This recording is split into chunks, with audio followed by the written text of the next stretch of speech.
It's your brother McClark. God. One another lesson through the spirit of how about should be out shy.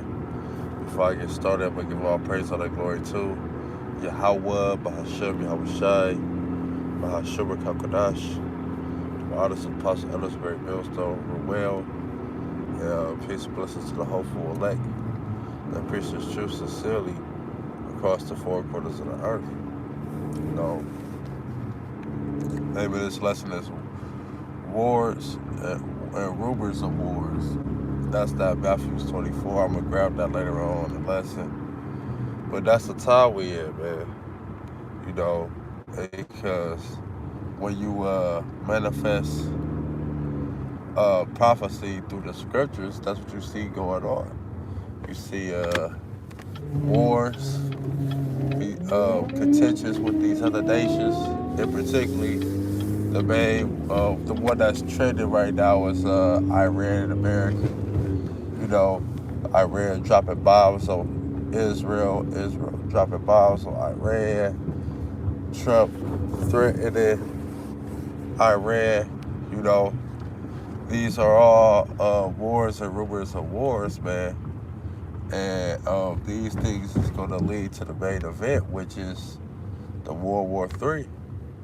But I'm going to open up with this. This is 2nd Ezra 9:1. He answered me there and said, measure thou the time diligently in itself, and when thou seest part of the sign pass, which I have told thee before, then shalt thou understand that it is the very same time wherein the highest will begin to visit the world which he made. So like I said, man, it said measure the time diligently, man, meaning be consistent and be up to date of what's going on. Because we know that the MOTB has to be mandatory before this place gets completely destroyed, but it's things that's going to happen that's going to lead to the MOTB being mandatory. You know, and what's going to lead to the third world's destruction. You know, and it's all a part of the Lord's movie. The Lord, he deals with controversy, man.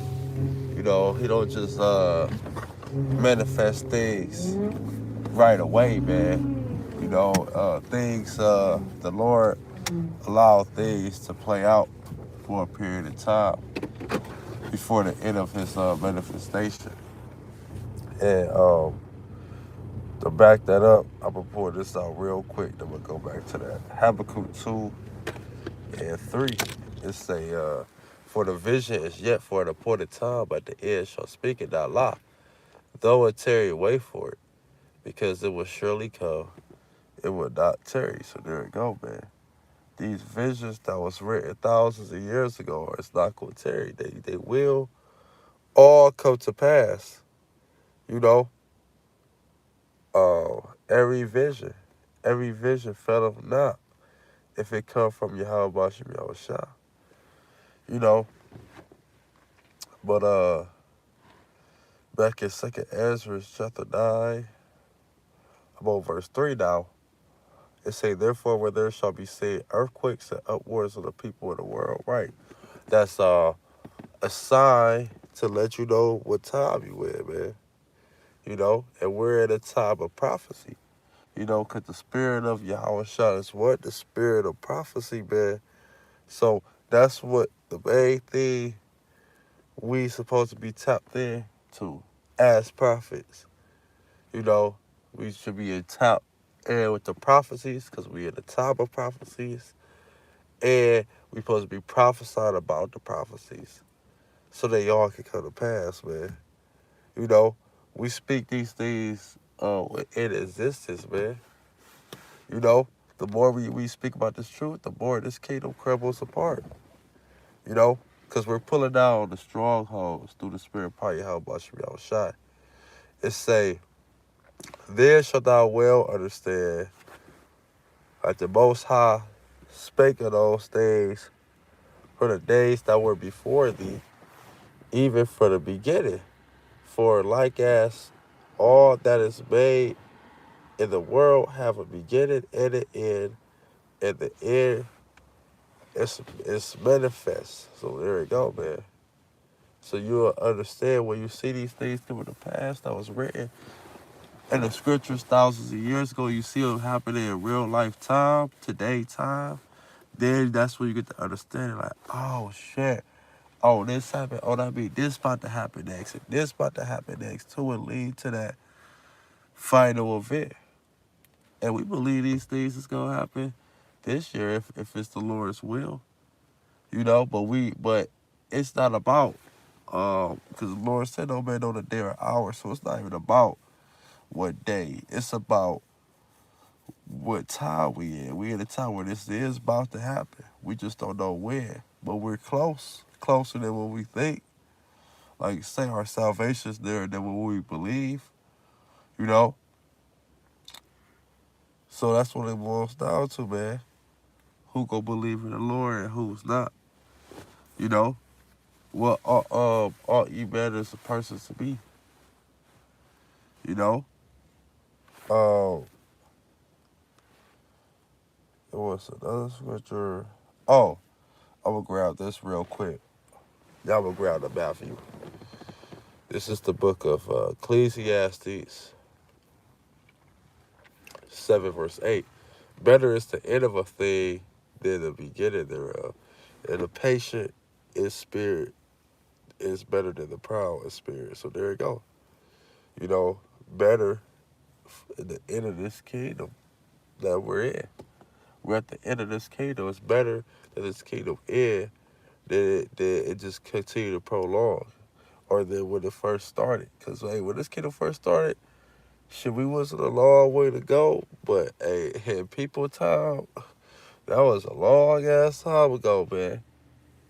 200 something years ago. Whew. Good thing we ain't in that shit no more. We at the end of this thing, man. Where this could pop off at any moment. You know? Crazy. They got shuttle buses running at this time of night. But, right, better is the end of the thing than the beginning. We're at the end of this devil's kingdom. And how we know that? Through the signs of the prophecies. This is Matthew 24. I'm going to start at verse 3. It said, and as he sat upon the Mount of Olives, the disciples came unto him privately, saying, tell us, when shall these things be? Or what shall be the sign of thy coming? And the end of the... it say, and what shall be the sign of thy coming and the end of the world? So this is the question that Yahushua disciples asked him personally. What's going to be the signs of your coming? Before you come back, what's going to happen? What's going to take place? And the signs of the end of the world. That's that Greek word, world. The word world is the Greek word eon, which means an age, a time period. We're at the end of the world. We're at the end of this age. Which shall be the beginning, the first and the beginning of it that followeth? What shall be the end of the world, you know? Second Ezra 6, you know? But I would jump down to verse 6 and say, and ye shall hear of wars and rumors of wars. See that ye be not troubled, for all these things must come to pass, but the end is not yet. And if that's not what's going on now, and we know that it is not yet, this place ain't about to get destroyed yet, because there's certain things that got to take place first. But we know we in that time because this is what's happening. This is a sign to the end of the world. It say, for nation shall rise against nation, and kingdom against kingdom, and there shall be pestilence, there shall be famines and pestilence, and earthquakes in diverse places. All these are the beginning of sorrow. So that's what's going on right now. These different nations, these different countries is rising up against each other, warring against each other, teaming up, making themselves allies with other countries to bring America down. You know?